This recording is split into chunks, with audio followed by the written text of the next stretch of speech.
Hi friends, అందరికీ నమస్కారం. అందరూ బాగున్నారని ఆశిస్తున్నాను. మన ఛానల్లో విద్య, విజ్ఞానం, ఎంతో విలువైన సమాచారంతో పాటు మహనీయుల జీవిత చరిత్రలు, బాలలకు నీతి కథలు, మోటివేషనల్ వీడియోస్, మరి చక్కని లైఫ్ స్టైల్, అంతేకాకుండా కెరీర్ గైడెన్స్, ఇలాంటి విషయాలన్నీ కూడా మన ఛానల్ నుంచి అందించడం జరుగుతుంది. మరి ఇంకా మీలో ఎవరైనా ఛానల్ సబ్స్క్రైబ్ చేసుకోకపోతే తప్పనిసరిగా ఇప్పుడే మన ఛానల్ని సబ్స్క్రైబ్ చేసుకోవాల్సిందిగా కోరుతూ మనం చేస్తూ, మరి ఈరోజు ఒక ముఖ్యమైన వీడియో. ఇదేంటంటే, ఒక మహనీయుడు, ఆయన భారతరత్న ప్రకటించారు. ఆయన ఎవరో ఈరోజు చూద్దాం. ఈరోజు మరి మన వీడియోలోకి వెళ్ళకముందు ఇంకా మన ఛానల్లో అయితే చాలా మంచి మంచి మహానుభావుల జీవిత చరిత్రలన్నీ ఉన్నాయండి. తప్పనిసరిగా అవి మీరు తెలుసుకోవాల్సిందిగా కోరుతున్నాను. మరి ప్లీజ్ సబ్స్క్రైబ్ మై ఛానల్. ఇంకా మన వీడియోలోకి వెళ్దాం. భారతరత్న ప్రకటించిన మరి కర్పూరి ఠాగూర్ గారి గురించి ఈరోజు మనం అలాంటి మహనీయుడి గురించి ఈరోజు మనం ఆయన జీవిత చరిత్రను తెలుసుకోబోతున్నాం. వీడియో ఎక్కడ స్కిప్ చేయకుండా చివరి వరకు, ఇది తక్కువ నిమిషాలే ఉంటుందండి, చివరి వరకు చూడవలసిందిగా మనవి. ఇంకా భారతరత్న ప్రకటించిన కర్పూరి ఠాకూర్ ఎవరో చూద్దాం. బుద్ధుడు జ్ఞానోదయం పొందిన బీహార్లో ఆధునిక కాలంలో మరొక ఉపాలి జన్మించాడు. అతడే జననాయక్ కర్పూరి ఠాకూర్. వర్గ, కుల అసమానతలతో నిండిన ప్రపంచాన్ని మార్చి దుఃఖరహిత సమాజాన్ని నిర్మించడానికి ఆ మహనీయుడు తన జీవితాన్ని అంకితం చేశాడు. దేశంలోనే అత్యున్నత పౌర సత్కారంగా పేర్కొనే భారతరత్న పురస్కారాన్ని ఈ సంవత్సరం ప్రకటించారు. దేశ ప్రజల అంచనాలకు ఏ మాత్రం అందని రీతిలో ఈసారి భారతరత్న పురస్కారాన్ని ప్రకటించారు. బీహార్ మాజీ ముఖ్యమంత్రి దివంగత కర్పూరి ఠాకూర్కు భారతరత్న పురస్కారాన్ని ప్రకటించారు. స్వాతంత్ర్య సమరయోధుడిగా సుపరిచితుడైన ఆయనను బీహార్కు చెందిన ఈ తరానికి చెందిన వారికి చాలా వరకు తెలియదు. బీహార్ యువత సైతం ఆయన్ను పెద్దగా గుర్తించే పరిస్థితి ఉండదని చెబుతున్నారు. ప్రముఖ స్వాతంత్ర సమరయోధుడు, సోషలిస్టు నేతగా ఆయనకి పేరుంది. ఆయనకు దేశ అత్యున్నత పౌర సత్కారానికి సంబంధించిన అధికారిక ప్రకటనను భారత ప్రభుత్వం విడుదల చేసింది. ఇక్కడ ఒక ఆసక్తికరమైన విషయాన్ని చెప్పాలి. దివంగత నేత కర్పూరి ఠాకూర్ శత జయంతి ఉత్సవాలని ఒకరోజు ముందే ఆయనకు భారతరత్న పురస్కారాన్ని కేంద్రం ప్రకటించిన వేళ ఆయన పేరు రావటం అందరినీ ఆశ్చర్యానికి గురిచేసింది. భారతరత్నను ప్రకటించాలన్న డిమాండ్ చేస్తున్న వారికి భిన్నంగా ఎవరి నోటిలోనూ పెద్దగా నానని పాత తరం ప్రముఖుడికి ఈ అత్యున్నత పురస్కారాన్ని ప్రకటించడంతో ఇంతకు ఆయన ఎవరు, ఆయన్ను ఎంపిక చేసిన కారణం ఏమిటి అన్నది ఇప్పుడు ప్రశ్నగా మారింది. ఆత్మ గౌరవ విలువను, నిజాయితీగా జీవించడంలో ఔన్నత్యాన్ని ప్రబోధించాడు. అందుకే కర్పూరి ఠాకూర్ దేశమంతా ఆయనను జననాయక్ అని కీర్తించింది. ఆయన రెఫరెన్స్తో మన సమకాలీన పరిస్థితులను విశ్లేషించుకోవాలి. ఆయన వ్యక్తిత్వం నుంచి నేటి పాలకులు నేర్చుకోవాల్సింది చాలా ఉంది. సామాజిక నేపథ్యం ఒక శాపంగా వెంటాడే దుస్థితి నేటికీ ఉంది. సాంఘిక పరిస్థితులు సహకరించకపోయినా కూడా ఆయన విద్యను ఒక సాధనంగా చేసుకొని ఎదిగాడు. సామాజిక మార్పు, పేద ప్రజల సంక్షేమం కోసం అనుక్షణం తప్పించిన నేతగా ఆయనకు పేరుంది. బీహార్లో ఓబీసీ నేతలు రాజకీయాల్లోకి వచ్చారంటే కారణం ఆయనే. ఎందరో తోపు నేతలుగా పేరున్న వారందరికీ గురువుగా ఆయనను చెబుతారు. బీహార్లోని సమస్తీపూర్ జిల్లాలో పితౌజియా గ్రామంలో గోకుల్ ఠాకూర్, రామ్ డులారీ దేవి కుటుంబంలో ఈయన జన్మించారు. అనంతర కాలంలో పితౌజియా గ్రామం పేరును ఈయన పేరిట కర్పూరి గ్రామ్గా మార్చారు. అతి సామాన్య నాయీ బ్రాహ్మణ రైతు కుటుంబంలో పుట్టిన కర్పూరి ఠాకూర్ బీహార్కు 2 సార్లు ముఖ్యమంత్రిగా వ్యవహరించారు. 1924 జనవరి 24న ఆయన జన్మదినం. 1970 డిసెంబర్ నుంచి 1971 జూన్ వరకు తొలిసారి బీహార్కు ముఖ్యమంత్రిగా వ్యవహరించిన ఆయన రెండోసారి 1977 డిసెంబర్ నుంచి 1979 ఏప్రిల్ వరకు ఆయన సీఎంగా రెండోసారి వ్యవహరించారు. ఇంకా 1977లో రెండవసారి ముఖ్యమంత్రి అయ్యాక బీహార్లో రిజర్వేషన్స్ అమలు చేశాడు. మహిళా రిజర్వేషన్స్ అమలు చేసిన తొలి ముఖ్యమంత్రి ఆయన. ఆలోచనను కర్పూరి ఫార్ములా రాజకీయవేత్తలంతా ప్రశంసించారు. ఠాకూర్ శతాబ్ది జయంతి ఉత్సవాల ప్రారంభానికి ఒకరోజు ముందే రాష్ట్రపతి ద్రౌపది ముర్ము జనవరి 23వ తేదీ భారతరత్న అవార్డును కేంద్రం ప్రకటించి ప్రాధాన్యతను సంతరించుకుంది. జననాయకుడిగా అందరకు చిరపరిచితుడైన ఠాకూర్ బీహార్లో ఓబీసీ రాజకీయాలకు నాంది పలికారు. భారతరత్న పొందిన వారిలో ఠాకూర్ 49వ వ్యక్తి. చివరిసారిగా 2019 ఏడాదిలో మాజీ రాష్ట్రపతి ప్రణబ్ ముఖర్జీకి కేంద్ర ప్రభుత్వం భారతరత్నను ప్రదానం చేసింది. అతి సామాన్యమైన కుటుంబంలో పుట్టిన ఆయన విద్యార్థి దశ నుంచే పోరాట పంథాను ప్రదర్శించేవారు. క్విట్ ఇండియా ఉద్యమంలో చురుకుగా పాల్గొని భారత స్వాతంత్ర్య ఉద్యమంలో కీలక పాత్రను పోషించారు. 26 నెలలు జైలు జీవితాన్ని గడిపారు.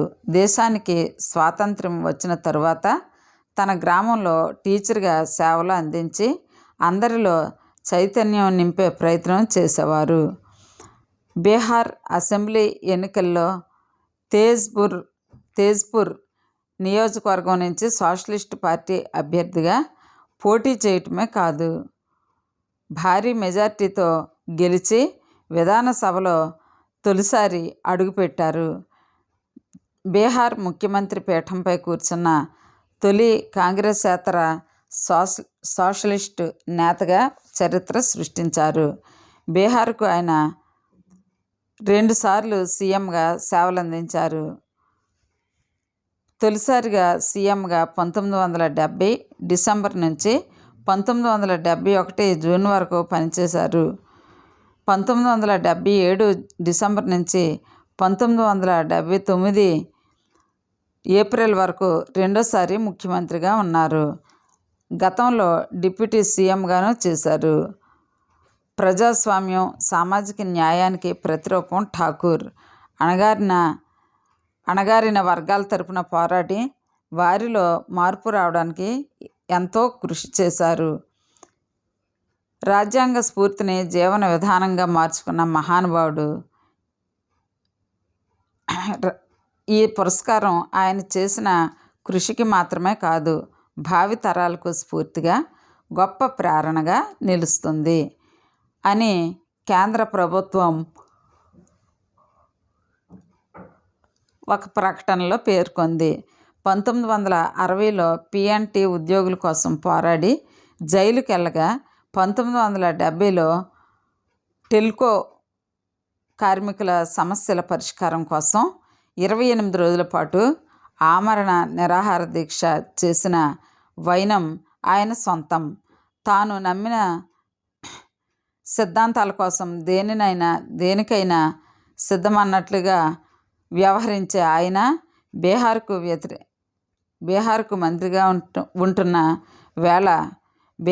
మంత్రిగా ఉన్న వేళ మెట్రికులేషన్లో ఇంగ్లీషు తప్పనిసరి అన్న నిర్ణయాన్ని పక్కన పెట్టి పరీక్షల జాబితాలో నుంచి దాన్ని తీసేశారు. మద్యపాన నిషేధాన్ని అమలు చేయటంతో పాటు వెనుకబడిన ప్రాంతాల్లో అనేక విద్యా సంస్థల్ని ఏర్పాటు చేశారు. కాలేజీ విద్యను మధ్యలోనే వదిలేసి భారత స్వతంత్ర పోరాటంలో పాల్గొన్నారు. క్విట్ ఇండియా ఉద్యమంలో పాల్గొన్నందుకు బ్రిటిష్ ప్రభుత్వం ఠాకూర్ను 1942, 1945లో అరెస్ట్ చేసి జైలులో పడేసింది. స్వాతంత్ర్యం సిద్ధించాక మొదట్లో గ్రామంలోని పాఠశాలలో టీచర్గా పనిచేశారు. రామ్ మనోహర్ లోహియాకు ప్రభావితులై రాజకీయాల్లో చేరారు. జయప్రకాష్ నారాయణకు సన్నిహితంగా మెలిగేవారు. ఎమర్జెన్సీ కాలంలో ఆయనతో కలిసి పోరాటం చేశారు. ఎంతోమంది రాజకీయ నేతలకు ఆయన గురువుగా పేరుంది. జయప్రకాష్ నారాయణకు అత్యంత సన్నిహితుడిగా పేరున్న ఠాకూర్ తర్వాతి కాలంలో జనతా పార్టీలో క్రియాశీలకంగా పనిచేశారు. అగ్ర కులాలకు మాత్రమే రాజకీయ ఆధిక్యం ఉండే బీహార్లో ఓబీసీ రాజకీయాలకు పునాది వేసిన క్రెడిట్ ఆయనకే దక్కుతుంది. జేపీ ఇచ్చిన పిలుపుతో ఎంతోమంది యువత ఉద్యమంలోకి వచ్చారు. అలా వచ్చిన వారు తర్వాత కాలంలో పెద్ద పెద్ద నేతలుగా అవతరించారు. లాలూ ప్రసాద్ యాదవ్, నితీష్ కుమార్, రామ్ విలాస్ పాస్వాన్ లాంటి నేతలకు ఠాగూర్ రాజకీయ గురువు కావటం గమనార్హం. బీహార్లో ఓబీసీలతో పాటు ఎంబీసీలు కూడా ఎదగాలని భావించిన ఆయన దళితులు, ఎంబీసీలు, ముస్లింల హితవు కోసం పనిచేసేవారు. తాను నమ్మిన సిద్ధాంతాలకు కట్టుబడి సుదీర్ఘకాలం బీహార్తో పాటు దేశ రాజకీయాల్ని ప్రభావితం చేసిన సత్తా ఆయన సొంతం. బీహార్లో బీసీలకు 26% రిజర్వేషన్లు కల్పించాలన్న మంగేరీలాల్ కమిషన్ సిఫార్సులను 1978లో అమలు చేశారు. మండల్ కమిషన్కు ఈ సిఫార్సులే ప్రేరణగా నిలిచాయి. అత్యంత వెనుకబడిన కులాలనే భావనను తొలిసారిగా మంగేరీ కమిషనే తీసుకొచ్చింది. 1952లో తొలిసారిగా సోషలిస్టు పార్టీ తరపున తేజ్పూర్ స్థానం నుంచి ఎమ్మెల్యేగా పోటీ చేసి బీహార్ శాసనసభకు ఎన్నికయ్యారు. తుదిశ్వాస విడిచేదాకా ఎమ్మెల్యేగానే కొనసాగారు. 1970లో బీహార్ రాష్ట్ర వ్యాప్తంగా మద్యపాన నిషేధం అమలు చేసి అందరి మన్ననలు పొందారు. రాష్ట్రంలో ఓబీసీలు రాజకీయాల్లో కీలకంగా మారడం వెనుక ఈయన పాత్ర ఉంది. ఈయన కుమారుడు ప్రస్తుతం రామ్నాథ్ ఠాగూర్ రాజ్యసభ సభ్యునిగా ఉన్నారు. కర్పూరి ఠాగూర్ గురించి బీహార్లో చాలామంది చాలా కథలు చెబుతుంటారు. వాటిలో ఒకటి, అతను బీహార్ సీఎంగా ఉన్నప్పుడు అతను తన కుమార్తె వివాహానికి ఏ ఒక్క మంత్రివర్గ సభ్యుడిని కూడా పిలవలేదట. తన గ్రామంలో అత్యంత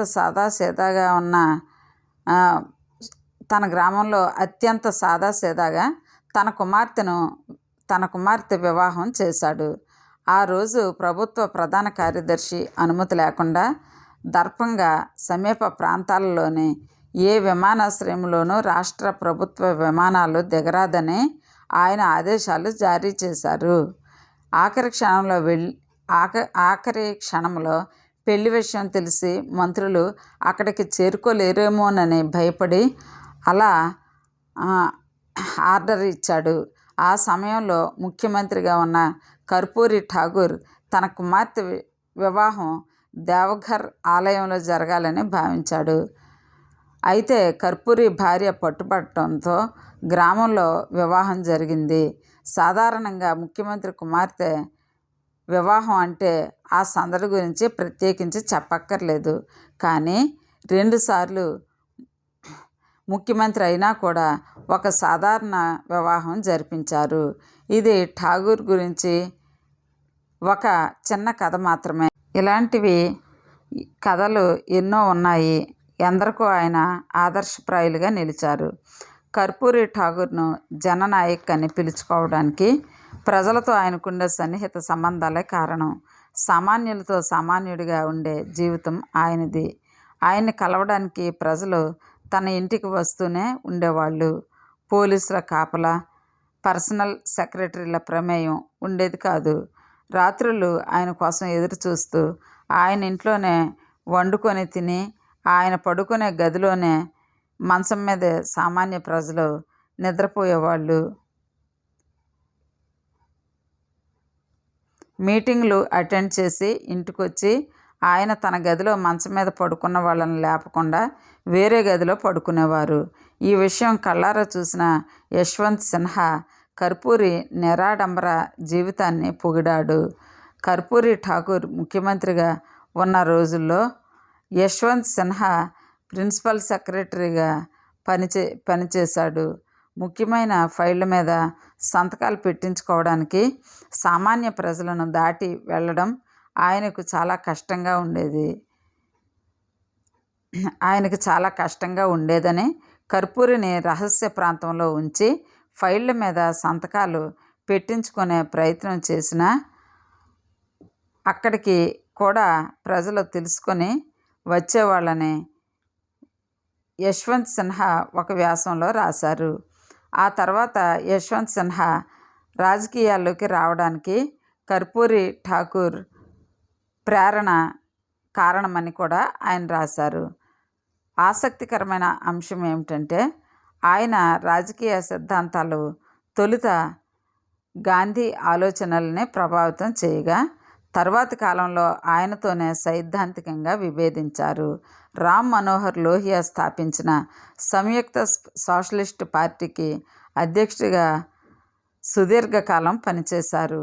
దేశంలో భూముల వద్ద ప్రభుత్వ ఆధీనంలోని భూముల్ని పేదలకు పంచాలని, తద్వారా సామాజిక ఆర్థిక సమానత్వం సాధిస్తుందని బలంగా నమ్మేవారు. ఇలా చేయటం ద్వారా దేశం పురోగమిస్తుందని భావించేవారు. అందుకే ఆయన్ను జననాయక్ కర్పూరి ఠాగూర్గా పిలిచేవారు. 1988వ సంవత్సరం ఫిబ్రవరి 17న ఆయన తుది శ్వాస విడిచారు. 1988లో కర్పూరి మరణించినప్పుడు చాలామంది నేతలు ఆయన గ్రామానికి వెళ్ళి నివాళులర్పించారు. అక్కడ మహానేత ఇంటి పరిస్థితిని చూసిన వారు కన్నీటి పర్యంతమయ్యారు. ఇంత మహోన్నతమైన వ్యక్తి ఇల్లు ఇంత సాదాసీదాగా ఉంటుందా అని ఆశ్చర్యపోయారు. ఠాగూర్ సేవల్ని ఉపయోగించుకునే సమయంలోనే దురదృష్టవశాత్తు ఆయన మనకు దూరమయ్యారు. కానీ ప్రజల గుండెల్లో చిరకాలం నిలిచిపోయారు. నిజమైన జననాయక్ ఆయనే. కాస్తంత ఆలస్యం అయినా అందుకే ఆయనను భారతరత్న వరించింది. న్యూఢిల్లీలోని రాష్ట్రపతి భవన్లో 2024 మార్చి 30న జరిగిన కార్యక్రమంలో బీహార్ మాజీ ముఖ్యమంత్రి కర్పూరి ఠాగూర్ కుమారుడు రామ్నాథ్ ఠాగూర్ తన తండ్రి కర్పూరి ఠాగూర్ తరపున రాష్ట్రపతి శ్రీమతి ద్రౌపది ముర్ము గారి నుండి భారతరత్న అందుకున్నారు. మరి విన్నారు కదా ఫ్రెండ్స్, ఇలాంటి ఎన్నో చక్కని జీవిత చరిత్రలు ఇంకా అనేక విజ్ఞానదాయకమైన వీడియోల కొరకు మన ఛానల్ని అయితే సబ్స్క్రైబ్ చేయండి. Thank you for watching. Please subscribe my channel. Thank you very much.